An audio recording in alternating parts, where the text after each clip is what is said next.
Hi everyone, I'm Tim Von Rueden here at cgcookie.com, and welcome to this tutorial on creating Melvin the Monster from our first iOS Eat Sheep game. And I'm going to take you through step by step how we went about creating him, the process on how to create a character like this, and in the end we're going to have a little monster that we can call our own and has kind of become one of our mascots of CG Cookie. So with that, let's get started. So during one of my live streams, it was requested that I do a Melvin tutorial and how we went about creating the original Melvin from start to finish. And Melvin has become kind of a staple here at CG Cookie and really a character that represents a lot of hard work and dedication. So when I see Melvin, it's more than just this cute orange monster. It's kind of a symbol of the teamwork and effort that went forward into making Eat Sheep from such a small studio. So I'm going to take you through the steps that we went through to create Melvin the Monster. So originally, when we had Paul and Nubia working here, we all were doing monster sketches when we were starting to think of this game that we were going to create. So there were about a half dozen different monsters from each of us, and the one that we ended up going forward with was Nubia's original concept, which is in the corner here. So the original Melvin had these spikes out of his head, this purple eyeshadow, and some buck teeth in the front. And then we asked her to do some more interpretations of that character, maybe simplify it down. And she did a really wonderful job on just creating this simple looking monster that was really distinguishable. So the one with just the little stubby horns was the one we eventually went with, and that created the final Melvin the Monster, as you can see here. So then from here, Paul created turnaround sheets of Melvin, which were then given to Jonathan to model in Blender. And here's the final 3D version of what Melvin looked like in-game. And it was really neat to see this character start off from an idea to seeing him walk around and moving in the actual game itself. So getting back to the original creation of Melvin, I'm going to go ahead and create a new canvas. So let's make it a 10 by 14 would work. I'm going to call it Melvin. I'm going to minimize these other two. So when you start thinking about the kind of character that you're about to draw, you have to think about what kind of style the game is going to be in and make sure that you have a character that represents that. So for Eat Sheep, we were going for this animated, cute world that we wanted these monsters to look not at all intimidating, but rather cute and friendly, and something that would render in a way that was more soft and didn't have a lot of hard edges to it. And the other emphasis was working with shapes. And in the original Melvin concept, you can see how he has a lot of circular inspiration to him. From the spots, his eyes, his belly, to really Melvin himself. He's got a very round look to him. And then we complemented that with triangles in the horns and the teeth. And working with these simple shapes, we were trying to create very distinguishable features along with creating a very cute kind of a character. And the other thing that we had to think about was making sure that the rigging system would work for each monster. So I remember that we were working on top of these rigs that looked something similar to this, where it had like an arm bar and then shoulder joints, and these massive arms on either side, and then little stubs for legs, and then just like a massive circle for a head.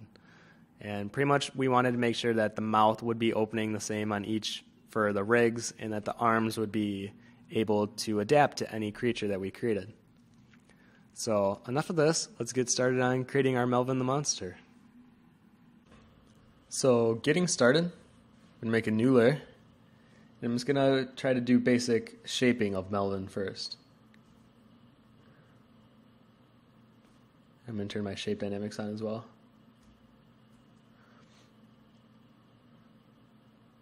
So like I was saying, the first thing I want to do is lay down a basic shape for his body that the different appendages and everything else will be built on top of. And he had more of a bean shape to him, where it was just a little heavier on the bottom, but for the most part it was just very ovalish. So I'm going to try to recreate that here. And I'm still imagining that I have that rig system underneath, because even though we didn't get the rig system invented by this time, we knew what areas had to be moving. So we know that his mouth had to be rather large and that he had two large arms on either side. So using that information, we still had that basic limitation still in mind. And with that set up, I would start adding the different limbs that he has. So an arm on either side, and then two little short peg legs. And I'm trying to imagine that there's a ground plane underneath of him. And that's why this arm is closer to the camera than this arm, because it's more in perspective. And then I'm going to do the same with the feet, where this one might just be a tad closer. And then I'm going to flip it. And that's something that I want to constantly be doing just to make sure that my proportions look correct, and flipping can help you see something maybe you wouldn't see from the original view. So I'm going to go in and draw his little thumb nubs that he has. Alright, and before I get into doing any coloring, I'm going to do some basic layout of the face. So the first thing is he has this giant mouth that spans the entirety of his face. And that's so it can open and close and eat the sheep. Then his eyes were spread very far apart, and that was to add more of that cute factor rather than scary. And you could still have the cute factor if the eyes were closer together, but this has more of a childlike, almost baby face, where the eyes are just so spread apart. And since there's no nose, there's nothing really distracting in the center area, which makes his forehead look bigger. Just another thing adding to the cute factor. And he just has these little horns. Not sure what they're used for, besides looking really intimidating. And then the spots I'm going to get to later on after we lay down the color.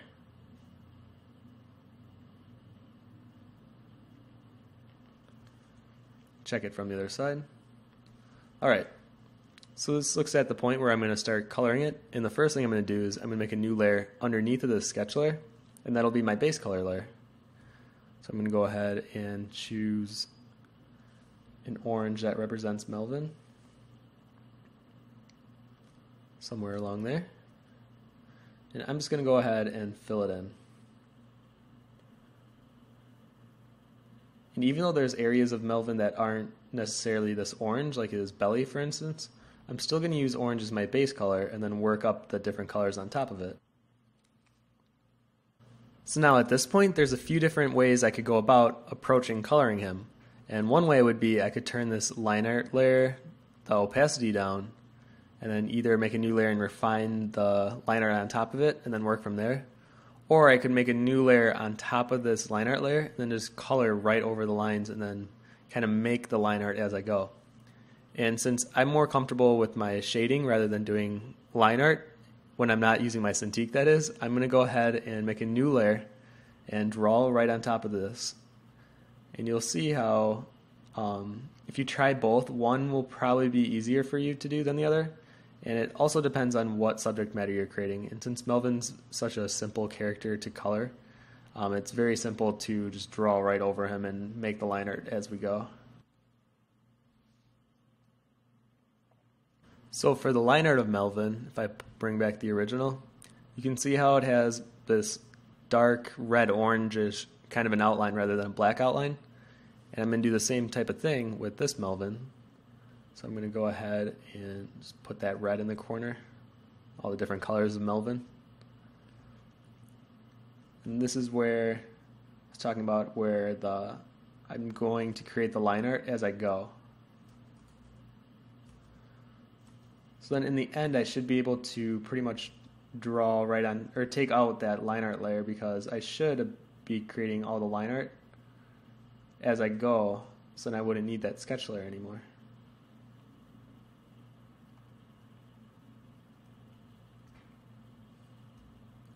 And here I'm going to go ahead and do this in most areas where I might create the outline using a rather big brush for my red, and then using the same brush just color pick that orange and kind of butt it up right over that line art until I get a nice solid line that is about the width that I want it to be at.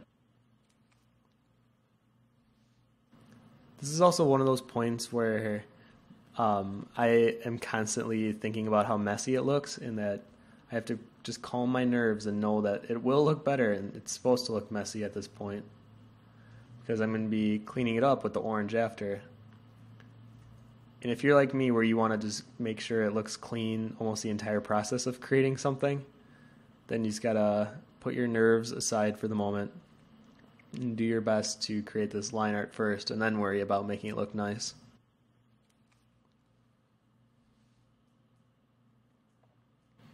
So you can see how we drew right over the line art, and then if I hide the line art layer, we still have that basic outline shape of Melvin.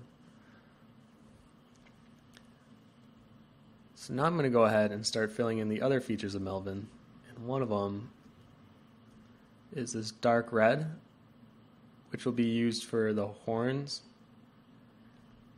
and the lower half of his arms.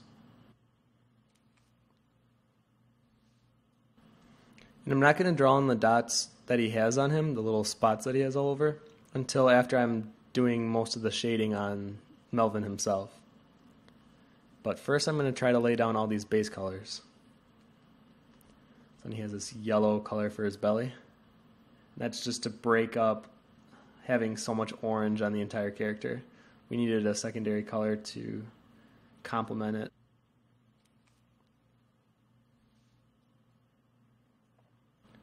Just like I did with the arm, I'm going to create a more solid outline to represent the belly, and then I'm going to grab that yellow and build up right on top.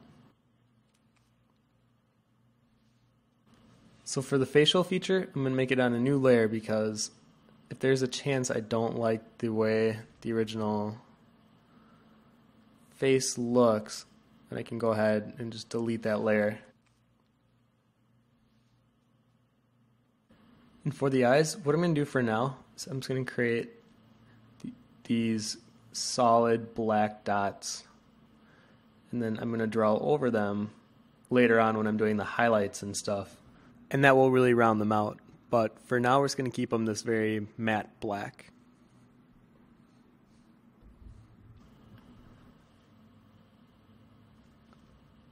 And lastly, the teeth had more of a purple tint to it. This was supposed to be a complementary color to all the yellow and orange that this character has inside of them. Make sure I'm flipping it. So now if I hide that sketch layer, you can see how we pretty much have our monster all colored out. So then from here, I'm going to go ahead and merge that layer down. And now we have all these layers on different layers, and I'm going to keep it that way so that if you guys want to download the PSD and kind of, go through it, hide things as you want, and just give you a better idea of the workflow. So what I'm going to do is I'm going to actually create a folder for all the original layers. Then that'll be the original Melvin, because what I like to do from here is I'm going to merge the base color detail pass and the base color layer together. So if I pull that up there. So now we got Melvin all on one layer. And the reason I like to do that is that for these edges, I can easily clean them up and not worry about whether or not it's the base color layer or the line art layer that I added on top of it. And before I move forward on doing the shading pass, I'm going to go ahead and just clean up some of these edges so that I feel more comfortable doing more detailing on top of it.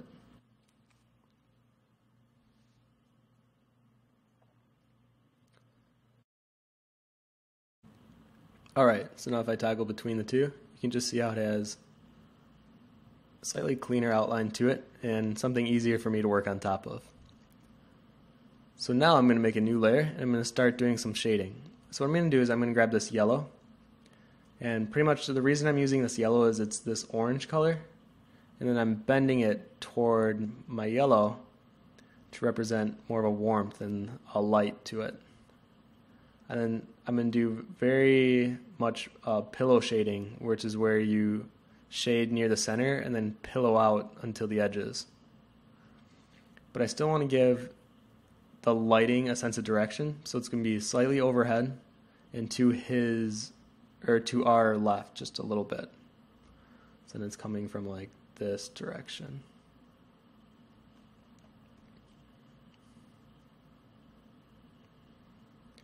And since this character is much more of a roundish character, you can just imagine you're shading like a sphere or something. But in this case, he has little facial features that you have to shade around as well.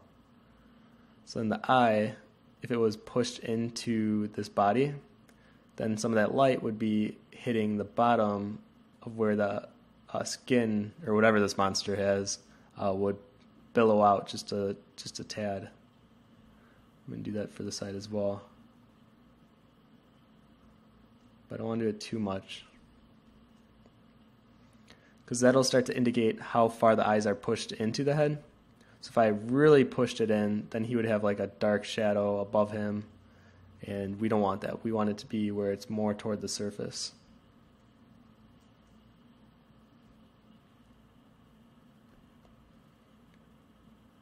But that's why I generally like working with a solid base color, so that I can pretty much work my values right on top and build the value and making them look three-dimensional from there.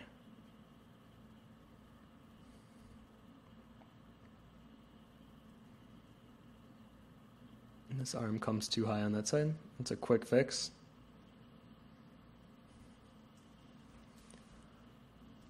So just like the eye, to show that this lip is pushed out further, we can represent that with the way that we light it. So you can see as I'm shading this middle area, the bottom lip tends to look like it's protruding off of the face.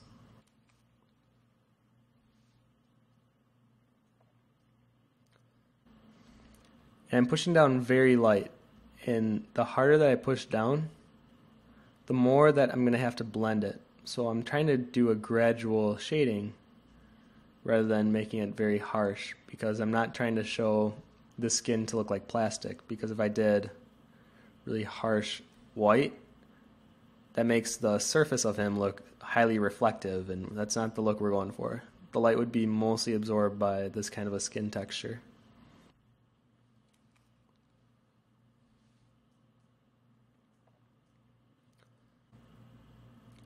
So where I place my lighting will also bring the attention to different areas. So since I want the head area to be mostly the main focus, I'm going to add more of that lighting and that reflective white up here.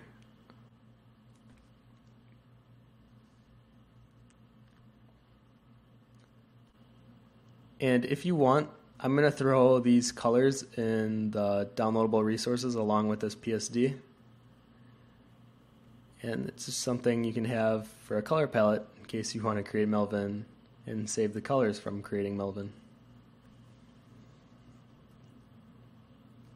So just like the bottom lip and the area around the eye, I have to think about how this mouth edge would crease the skin and how that would reflect the light. So the top area would be catching a lot of that light because the skin's being pushed. And probably some under here.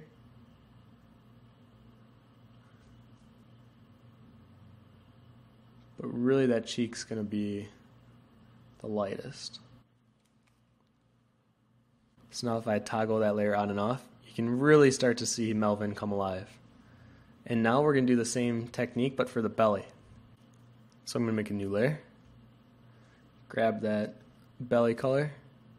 I really want his belly to appear more yellow, so I'm going to bend it, the color more toward yellow, and make it lighter in value as well.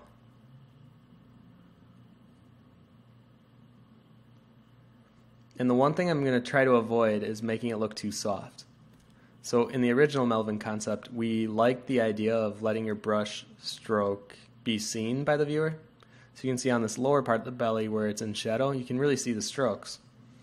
So I want to make sure that as I'm doing this, that I'm not making it too soft looking.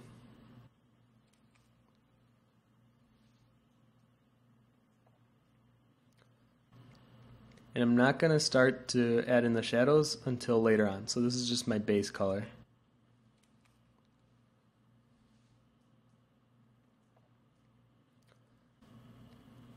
Okay, so now I'm going to go ahead and do that similar technique, but to the facial features, so for the horns, eyes, and the teeth. So first what I'm going to do is the eye. And for the eye, I'm going to first do a very strong highlight where the light would be hitting Melvin the strongest, and then the eye would be reflecting that back. So since the light's coming from that direction, I'm just going to go ahead and draw on my specular right on the top there. I'm also adding just a slight white edging to the bottom, and this is supposed to represent the reflected light either from himself or the ground plane, and that's supposed to be very faint.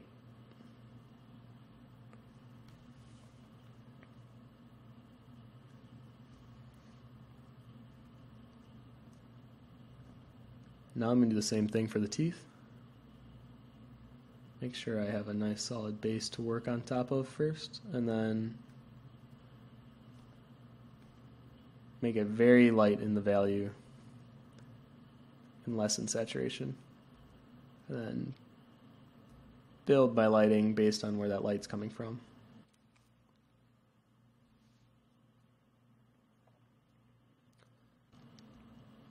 And then for his horns, I wanted it to be more of a highly reflective surface, not so much as like the eyeball, but still enough where the lighting would be more concentrated more toward the center.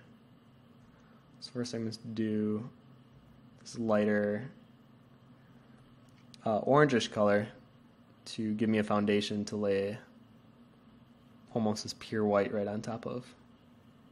And as I'm doing these brush strokes, I'm going in the same motion that the horns are going in.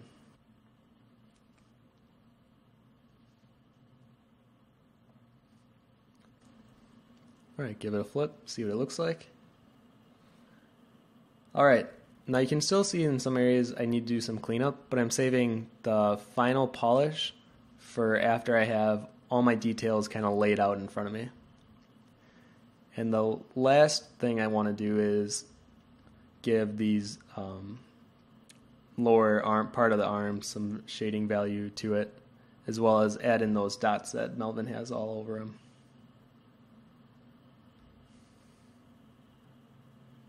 So for here, I'm just grabbing a darker red, and rather than build up my lighting, this is the opposite technique in where I'm building up my shadows.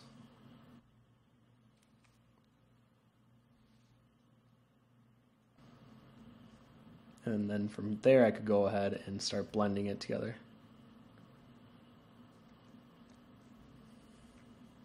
And let's start adding some of those dots.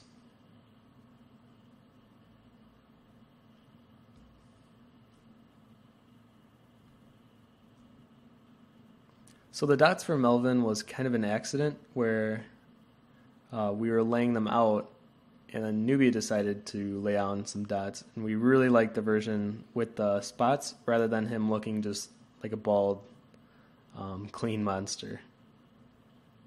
So sometimes you might come across what I call these little happy accidents in your work that originally you weren't planning on doing them, but after doing a mistake and adding it on, you sometimes realize, oh wow, that actually looks kind of nice. And in this case, I really like the dots that Melvin has.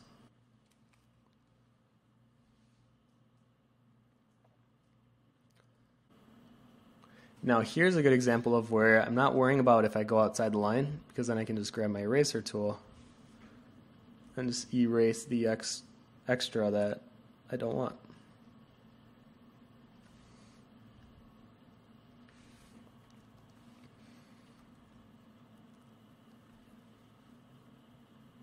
And if I wanted to, I could make it just slightly darker because there was an opacity to it. And all I did is I grabbed this layer and dragged it to the new layer button, and it made a duplicate of that layer, which stacked on top of each other makes them look darker.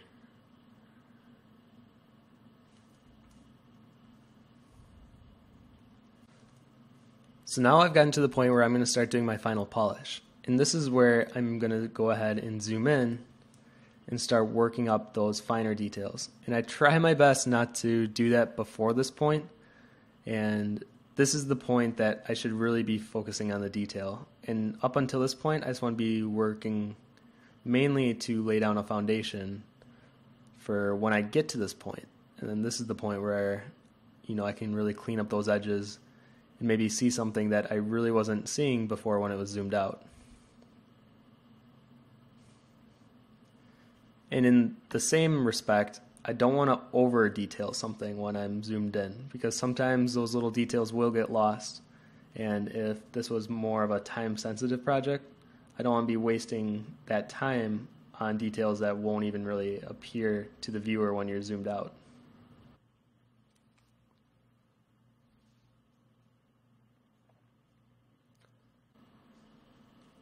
So for these outside details, normally I would probably merge all these layers together so that I'm working on one layer. But since I want to keep my layers intact, I'm going to go ahead and find what those messy lines are on what layer, and then clean them up based on that layer.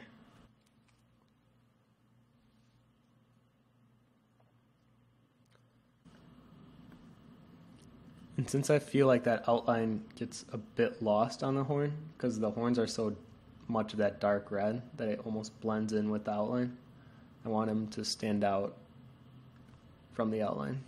So I'm just choosing the slightly darker value of that red.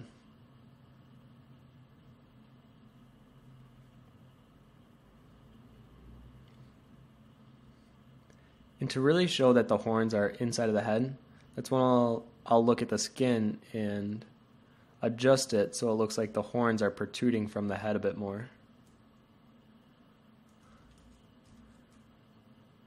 It might even create a stress line like that. You can see the difference between the two.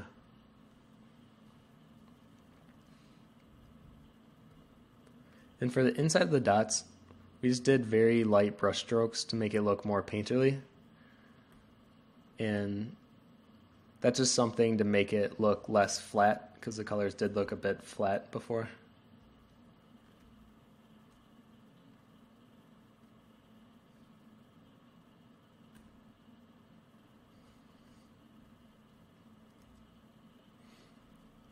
And the spots I'm not going to treat like the eyes, where it would be more indented. So if I grab this white and started to make it look like the spots were indented in, I don't want to be doing that, because I want the dots to be laid right on top of the skin without any breaks in size difference.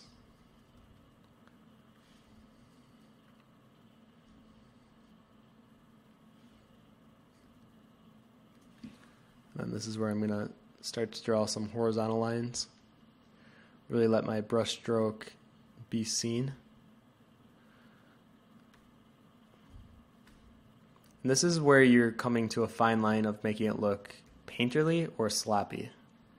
So I try to make my finer lines be seen more in the highlighting areas of this kind of a character. But typically, if I was doing it all over the place, it might just end up looking sloppy. So I gotta be really careful on how much I do and the placement of it.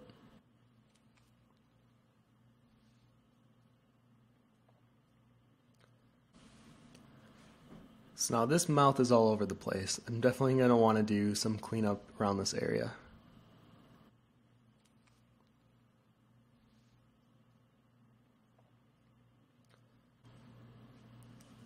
And I want to make sure I'm zooming out, seeing how it's looking from far away. And you can really see how that detail pass cleans it up and just refines it that much more.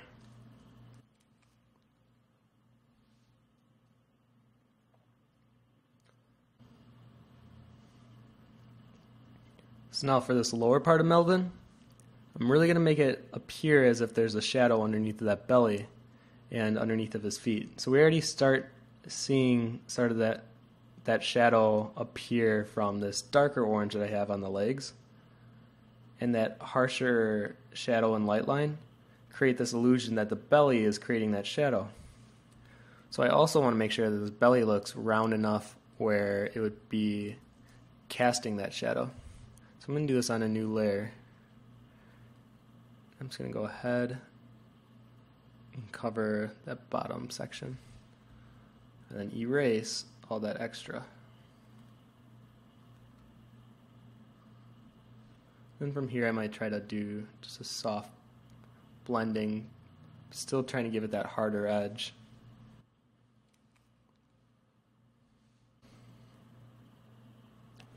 So Melvin also has little indication marks as to where his knees are and little flat pancakes almost for feet. So I'm going to represent that as well. And then make sure the lighting corresponds to what I just added.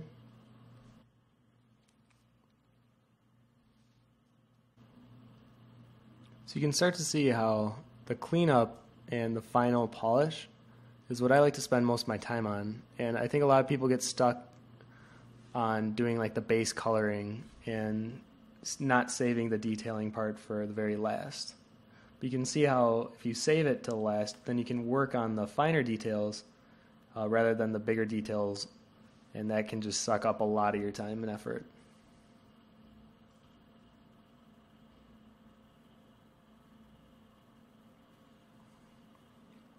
And the very last thing is the hands. So I'm going to do the same thing that I've been doing with the rest of Melvin, which is just cleaning it up and then shading it in. And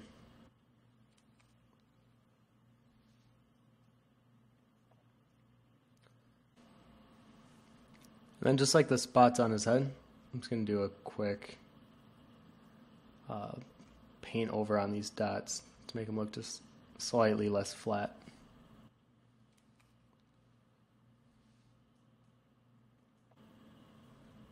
Alright, so there we go. We have a finished Melvin. So then from here, I could go ahead and add a quick shadow. But for the most part, I'm going to call this guy done. And like I said, I'm going to include this PSD along with the correctly named layers. I'll do that as soon as this is over. And then not only that, but you can download the color palette. And even though it's only 6 colors, still a color palette that if you want to add to your swatches and just know that that was Melvin's specific color palette, you have it. So besides that, I want to thank you guys for watching this first Eat Sheep tutorial, and hopefully with many more to come, including the Wrangler, the sheep, and some of the assets.